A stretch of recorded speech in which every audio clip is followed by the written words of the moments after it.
Assalamualaikum warahmatullahi dan salam sejahtera kepada bangsa Walaberi sekalian. Untuk video kita pada kali ini, walaupun saya sangat-sangat tempting untuk menyentuh tentang isu Iran dan juga Israel, tetapi tak apa, yang itu saya akan tangguhkan pada besok hari insya-Allah. Saya nak sentuh tentang satu isu yang tiba-tiba viral pada penghujung minggu pertama Syawal ini, iaitu berkenaan dengan satu lapik kaki katanya yang ada corak berupa Kaabah. Betul ke lapik kaki atau macam mana? Kita intro dulu.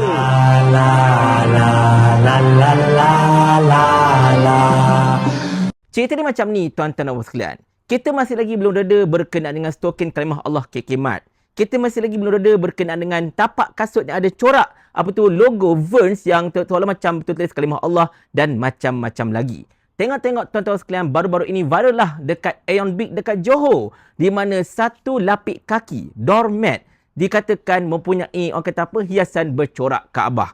Dan benda itu telah pun viral. Jabatan Agama Islam Negeri Johor pun telah pun merampas 11 produk berkenaan daripada pasaraya Aeon Big berkenaan. Dan secara asasnya benda ini sudah pastilah menimbulkan kemarahan umat Islam. Kita tak habis marah lagi pasal stokin KK Mart. Kita tak habis marah lagi pasal kasut Vans tu. Tengok-tengok benda ini pula muncul. Seolah-olah macam ada satu gerakan terancang untuk membangkitkan kemarahan umat Islam dan sebagainya. Tengok-tengok tuan-tuan dan puan sekalian, pihak Aeon Big telah mengeluarkan satu kenyataan rasmi betapa sebenarnya produk yang dikatakan sebagai lapik kaki itu sebenarnya merupakan sejadah mini. Kata mereka sejadah mini, di mana produk itu dikatakan telah dikeluarkan oleh sebuah syarikat milik usahawan Bumiputera Islam iaitu ANR Fashions, di mana produk ini sebenarnya memang telah disahkan oleh ANR betapa itu sebenarnya merupakan sejadah mini, bukannya lapik kaki. Tetapi kesilapan dari pihak Aeon Big katanya yang melabelkan benda itu sebagai doormat ataupun pelapik kaki. Jadi benda itu walaupun sepatutnya dilabelkan sebagai sejadah, tapi disebabkan oleh kekeliruan dan macam-macam lagi lah, dikatakan kodingnya samalah itu ini sebagainya, dilabelkan sebagai pelapik kaki. Jadi secara asasnya tuan-tuan sekalian, benda ini bukan salah pengilang, tetapi salah pihak Aeon Big itu sendiri yang telah salah melabelkan benda itu sebagai pelapik kaki. Yang ini sebenarnya merupakan satu perkara yang sangat-sangat intriguing. Sebab apa tahu? Nombor satunya, sekiranya kalau betul lah perkara itu, ANR kata ini adalah sejadah mini. Dan pihak Aeon Big pula salah label. Dia letak seorang sebagai pelapik kaki, doormat dan sebagainya. Jadi di situ kena cek pula pihak Aeon Big punya labeling macam mana. Adakah dia tahu benda itu? Adakah mereka telah diberitahu oleh pihak ANR bahawa ini adalah sejadah mini, tetapi for some reason mereka telah melabelkan sebagai pelapik kaki, pengasat kaki. Kalau benda itu berlaku, kena cek juga. Adakah pihak Aeon Big ini sengaja sebenarnya untuk mencetuskan kemarahan dengan salah labelkan benda itu sebagai satu pelapik kaki. Nombor duanya, yang ni mungkin ramai tak perasan, tetapi saya nak perasankan juga pada anda semua. Kata ANR Fashions, benda ini adalah sejadah mini. Fine, kita terima benda itu.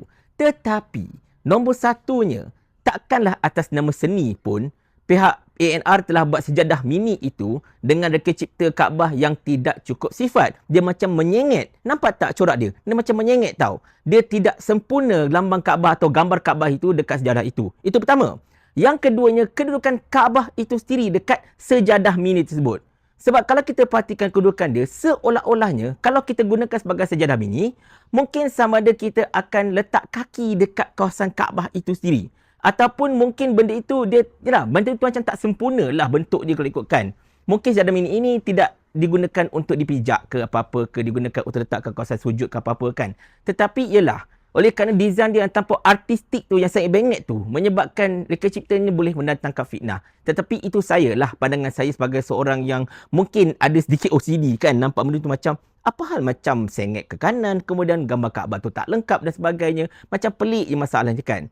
Sebab saya bukan tak pernah tengok sejadah mini. Banyak sejadah mini ada kat luar sana. Dan semuanya simetri. Kalau gambar masjid, ngam-ngam masjid tu kat tengah-tengah. Kalau gambar Kaabah, Kaabah tu ngam-ngam kat tengah-tengah. Kalau ada tulisan khat ke apa-apa ke sebagainya, ngam-ngam tulisan tu kat tengah-tengah dan sebagainya. Dan benda-benda itu tidak pernah dilabelkan sebagai mat. Tak pernah dilabelkan sebagai pelapik kaki dan sebagainya. Kalau nak labelkan pun, dia kena labelkan sebagai mini praying mat. Sejadah mini. Betul tak? Bukannya doormat. Tetapi itulah. Sekarang ni pihak JAINJ ataupun Jabatan Agama Islam Negeri Johor telah pun mengambil tindakan dan pihak Aeonbit pun telah mengeluarkan kenyataan dan basically-nya harapannya lah benda ini dapat dirungkaikan dengan betul-betul. Siapakah sebenarnya yang telah melakukan kesilapan sehingga sejadah mini itu dilabelkan sebagai doormat dan sebagainya. Saya tahu isu ini tidaklah besar mana. Isu ini agak ringan bagi setengah orang. Tetapi yalah, benda ini sekadar macam satu piling up sebenarnya. Sebab kita dah berhadapan dengan isu stokin kalimah Allah KK Mart. Kita dah berhadapan dengan isu tapak kasut Vans yang ada tulisan lambang yang ada logo kalimah Allah itu. Dan sekarang ini pula jadinya. Satu persatu benda yang membangkitkan kemarahan Islam dekat bulan-bulan yang mulia ini berlaku, tuan-tuan dan sekalian. Dan benda ini macam mengundang satu persoalan. Adakah benda ini terancang? Ataupun adakah benda ini sengajakan? Ataupun adakah benda ini memang cuba untuk digunakan sebagai satu bentuk provokasi agar umat Islam dekat negara kita ini bereaksi dan seterusnya mungkin akan ada pihak yang cuba untuk menangguk di air keruh. Tetapi itulah, selepas ini nasihat saya satu ialah kepada mana-mana pihak, tak kira penguasa Islam ke bukan Islam ke apa-apa ke kafir ke tak kisahlah, tolong berhati-hati. Jaga sensitiviti. Dan bila saya cakap jaga sensitiviti ini, maksud saya bukan sekadar sensitiviti agama Islam. Kita ada banyak sekali kepercayaan, banyak sekali agama, banyak sekali anutan dekat negara kita ini. Jadi kita kena hormat menghormati. Jangan keluarkan produk-produk yang boleh kita katakan menghina agama lain dan sebagainya. Tak kira apa pun. Sebab pokok pangkal untuk menjamin kestabilan perpaduan dekat negara kita ini ialah toleransi dan saling faham memahami. Bukannya toleransi di mana, okey, aku buat macam ni, kau kena terima. Bukan. Kita kena hormat orang dahulu, baru orang belajar untuk hormat kita secara asasnya. Tapi apa-apa pun, macam saya selalu cakap, cukup-cukuplah dengan benda-benda macam ni. Benda macam ni dah memenatkan sebenarnya. Kita ada banyak lagi isu yang perlu kita hadap dekat negara kita ini. Isu ekonomi, isu macam-macam lagi lah. Dan kita juga sedang berhadapan dengan satu konflik antarabangsa yang betul-betul menggusarkan apabila berlaku pergeseran, peperangan yang mungkin terjadi antara Israel dan juga Iran. Sebab kedua-dua negara ini mempunyai kuasa nuklear yang sangat-sangat luar biasa. Dan sebarang benda yang terjadi dekat blok itu, dekat rantau itu, akan menyebabkan ekonomi dunia akan menjadi semakin goyah. Rusia dan Ukraine punya perang punya kesan pun tak habis lagi masalahnya. Nak tambahkan lagi dengan benda ini. Jadi secara asasnya, kita ada banyak lagi benda yang perlu dirisaukan berbanding dengan nak mengesahkan tentang pihak-pihak tertentu yang tak jaga sensitiviti ini. Cukup-cukuplah. Berhentilah. Tolong kaji betul-betul sebelum buat satu produk ke, mengeluarkan satu benda ke. Sebab kita dah penat nak layan semua ni masalahnya. Tetapi anda kata kalau pihak-pihak tertentu masih lagi cuba untuk menangguk di air keruh, cuba untuk cucuk jarum dan sebagainya, cakap terus teranglah. Lepas ini tak ada dah video-video. Lepas ni saya tanya soalan ini je kepada anda. Mau tak tuan hamba kalau hamba kirimkan ke akhirat?